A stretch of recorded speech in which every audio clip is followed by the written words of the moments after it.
Hello guys ये मु ये मो बो आम बस बिस्कुट खाऊँ।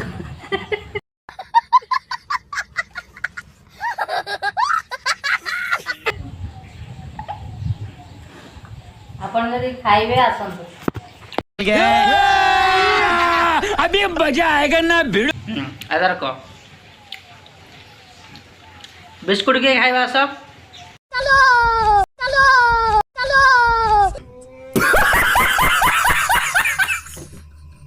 हेलो फ्रेंड्स जय जगन्नाथ केमती अछंती आमे तो बहुत भले रहछु।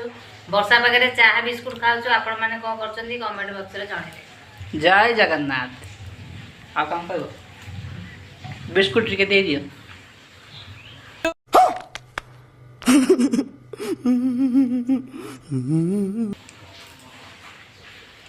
एबे हम दी जण को देख आ किछ दिन बाद 3-4 जण हो जैते। तू समझा?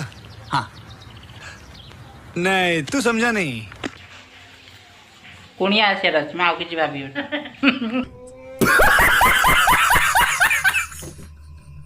समझ रहे हो? समझ रहे हो आप?